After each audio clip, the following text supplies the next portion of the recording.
Baik Bapak Ibu sekalian, ini ada dua pertanyaan sebenarnya. Pertama sekali adalah pertanyaan tentang masalah membaca surat sajadah. Untuk diketahui bersama bahwa setiap pagi Jumat solat subuh, maka disunatkan imam pada solat subuh pagi Jumat itu setelah Fatihah di rakaat pertama membaca surat sajdah, di rakaat kedua setelah Fatihah membaca surat Al-Insan. Untuk diketahui, yang disunatkan di sini itu adalah membaca suratnya, yaitu surat sajdah. Bukan yang dimaksud di situ sujud sajadahnya. Itu beda itu. Karena sebagian orang ada memahami bahwa yang dimaksud di situ adalah sujud sajadahnya. Sehingga apa? Sehingga digantinya surat sajadah itu dengan surat yang lain yang di situ ada ayat sajadah. Karena menurut banyak ulama, ayat yang disyariatkan, disunatkan kita untuk sujud ketika membacanya, yang disebut dengan ayat sajdah, itu ada 14 tempat. Salah satunya yang ada di surat sajadah. Innama yu'minu bi ayatina alladzina idza dzukkiru biha kharru sujada wa sabbahu bihamdi rabbihim wa hum la yastakbirun. Di ayat-ayat surat lain ada lagi, seperti di surat Al-Hajj, dan juga ada 14 tempat. Sekarang ada di antara imam dipilihnya surat yang lain. Salah satunya umpamanya apa? Karena surat sajadah itu panjang terasanya, tidak terbiasa, maka digantinya dengan surat Al-Alaq, Iqra bismi rabbikal. Kan ada di sana wasjud waqtarib. Karena di situ juga ada ayat sajadah, digantinya dengan Iqra bismi rabbikal ladzi khalaq. Apakah dapat sunnahnya? Maka Imam Nawawi mengatakan tak dapat sunnahnya. Jadi sunnahnya itu adalah, pertama ya, hukumnya adalah sunat, tidak wajib. Karena yang wajib di dalam solat itu cuma membaca surat Fatihah. Bahkan apa? Membaca surat setelah Al-Fatihah itu hukumnya cuma sunat. Jadi kalau ada imam solat subuh setelah Fatihah langsung rukuk, tak baca ayat surat, kira-kira sah solatnya enggak? Sah. Kenapa? Membaca surat setelah Fatihah itu hukumnya sunat, tidak wajib.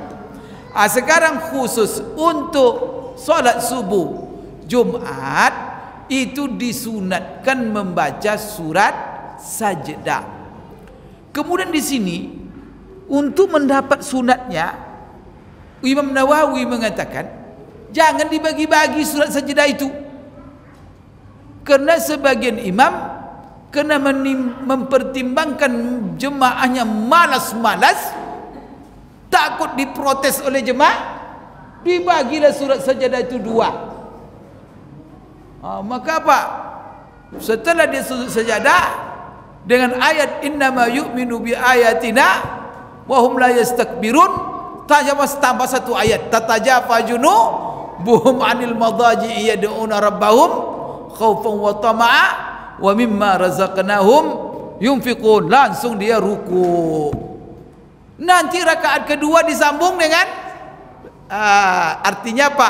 Surat sajadah itu dibaginya dua. Separuh dibaca rakaat pertama, separuh dibaca rakaat kedua. Maka kata Imam Nawawi, imam seperti ini kalau dibagi-baginya tak dapat sunnahnya. Begitu ya Pak Imam ya, jangan dibagi-bagi, biarin aja jemaat.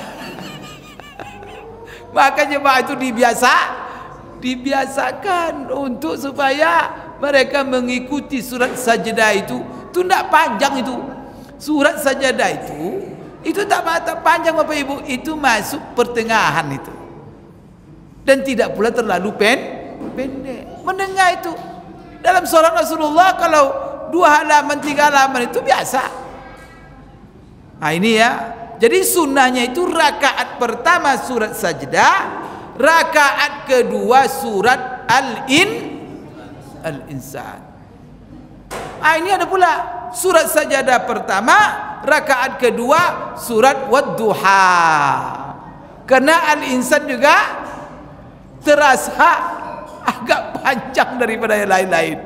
Jadi di sini sunatnya Bapak Ibu sekalian, Sajadah, surat Sajadah rakaat pertama, kemudian surat Al-Insan. Barangkali Bapak Ibu bertanya, kenapa Pak Ustaz kok 2 surat itu dibaca pagi Jumat? Kenapa tidak pagi Sabtu? Kenapa tidak pagi Kamis? Kok di pagi Jumat? Ini yang perlu saya agak jelaskan sedikit. Yang pertama, kenapa pagi Jumat? Itu yang dicontohkan oleh Rasul. Itulah jawaban pertama. Kita ini dalam beribadah hanya mengikuti contoh. Contoh siapa? Rasulullah sallallahu alaihi wasallam. Itu jawaban untuk masalah ibadah. Yang kedua, ulama mencoba Bapak Ibu sekalian menjelaskan apa filosofi makna daripada membaca surat Sajadah dan Al-Insan pada pagi Jumat. Begini, karena hari Jumat itu kata Rasulullah sallallahu alaihi wasallam itu memiliki 5 keistimewaan.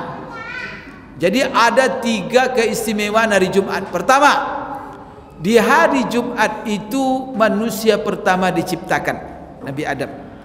Kedua, di hari Jumat juga Nabi Adam dimasukkan ke dalam surga. Yang ketiga, di hari Jumat juga Nabi Adam dan Siti Hawa dikeluarkan dari surga dan mereka diturunkan ke muka bumi.